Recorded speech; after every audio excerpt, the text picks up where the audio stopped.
Pour bien comprendre la situation actuelle de l'Église catholique, donc voir mes autres vidéos sur les hérésies de Vatican II, et donc sur les signatures, il faut savoir que tous les évêques ont signé. Montini Paul VI a entraîné tout le monde dans la tourmente. Donc il y a deux évêques aussi. Donc sur Monseigneur Tuc, il n'y a aucune polémique, il a signé la totalité du concile. Et sur Monseigneur Lefebvre, il y a eu une polémique parce qu'il a refusé de signer deux textes, mais au final, il a bien signé la totalité. Donc c'est dans sa biographie, le livre de Monseigneur Tissier de Malray. Il est allé voir dans les archives du Vatican et il y a toutes les signatures. À l'époque aussi, l'abbé de Nantes, il y avait une polémique, il lui avait montré sur un papier, c'était dans un journal dont j'ai oublié le nom, sa signature. Et Monseigneur Lefebvre s'en était sorti en disant que c'était la signature de présence. Mais Monseigneur Lefebvre a eu beaucoup de contradictions dans la suite parce qu'il savait qu'il n'était pas pape dans son privé, mais dans son public, il a fait comme si. Et donc, toute sa vie, c'est le serpent qui se mord la queue, ça a tourné en rond, et il n'a jamais eu la grâce de comprendre puisqu'il s'est mis hors l'Église. Donc il faut bien comprendre ça, c'est qu'à partir du moment où vous signez ça, l'apostasie, vous devenez un apostat. Donc ce n'est plus Monseigneur Lefebvre, c'est Monseigneur Lefebvre l'apostat et Monseigneur Tuc l'apostat. Comme dit la Sainte Vierge à la Salette, l'Église sera éclipsée. Bon bah là, c'est l'Église qui est éclipsée, on le constate de fait. Ensuite, je me suis posé la question, parce que bon, Tissier de Malray, c'est la frate. Il est décédé il n'y a pas très longtemps d'ailleurs, dans une chute d'escalier, je crois. Comment il s'en sort? Parce qu'il nous dit que Monseigneur Lefebvre a tout signé, donc il se tire une balle dans le pied. Alors, son argument à lui, que j'ai trouvé complètement débile, enfin c'est pas une insulte, débile ça veut dire faible, c'est inconsistant.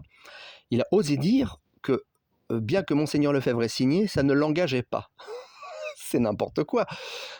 Tout le monde sait qu'une signature engage la personne, n'importe quelle, dans le civil et aussi dans le clergé, un acte de vente, une assurance vie, un chèque que tu signes, je ne sais pas, il y a plein d'exemples comme ça, un contrat quel qu'il soit, ou une signature sur Vatican II, ça engage la personne. Surtout que là, on parle de trois signatures, donc une première signature de présence, une deuxième signature, êtes-vous d'accord avec le texte, oui ou non? Là, Monseigneur Lefebvre a refusé 2 fois, et là, on n'est pas encore dans le dogmatique. Et la troisième signature, c'est vous validez le texte finalisé.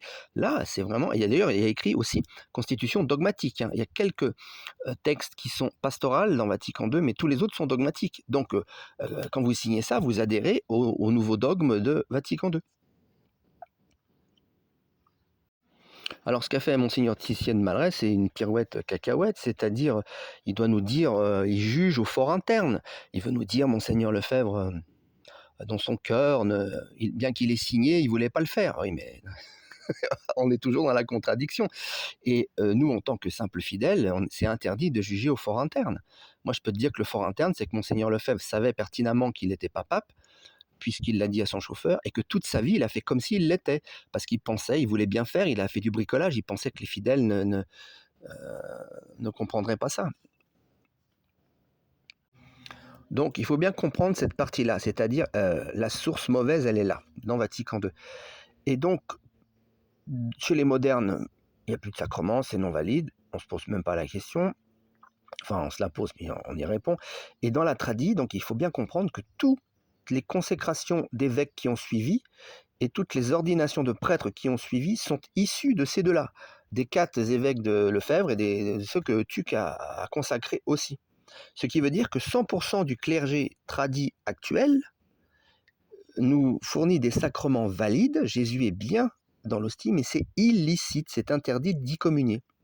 D'ailleurs, entre parenthèses, ça respecte la promesse du Christ, je serai avec vous jusqu'à la fin du monde, puisqu'il est toujours présent dans l'hostie. Mais ils le retiennent en otage. L'Église canonique est réduite à son strict minimum. On n'a plus que le baptême et le mariage, c'est tout, comme en temps de guerre, en temps de révolution. Et pour le reste, c'est fini, pour le moment. Donc il faut bien séparer le corps de l'Église canonique du corps mystique de l'Église. Le corps mystique est toujours visible, des fidèles qui sont restés fidèles et le dépôt de la foi. Si on ne comprend pas la source inique de Vatican II du départ, on ne peut pas comprendre la situation actuelle. Et c'est pour ça qu'on se retrouve avec une multitude de... Parce que moi, au début, quand j'étais dans la frate, je savais pas qu'il y avait d'autres chapelles. Il y en a plein d'autres qui sont toutes tradies et qui se tapent toutes les unes sur les autres. Parce que c'est pas l'église. L'église, elle est une. Ça, c'est déjà une preuve que c'est pas l'église. Parce qu'il y a plusieurs tradis différentes qui se revendiquent chacun de leur lignée. Donc, ils viennent soit au départ de Tuc ou de Lefebvre, mais après, ça s'est séquencé en d'autres lignées encore. Et les jeunes, actuellement, et s'ils ne remontent pas à la source de Vatican II, ils n'y comprennent rien. Ils ont une consécration ou une ordination et ils pensent qu'ils sont prêtres licites, alors qu'ils ne sont que valides, mais totalement illicites, parce que la source du départ est mauvaise. Voilà le bilan. Donc le dimanche, je lis la messe, je prie, et contrition parfaite et communion spirituelle. Bénédiction, Titi Ave Maria.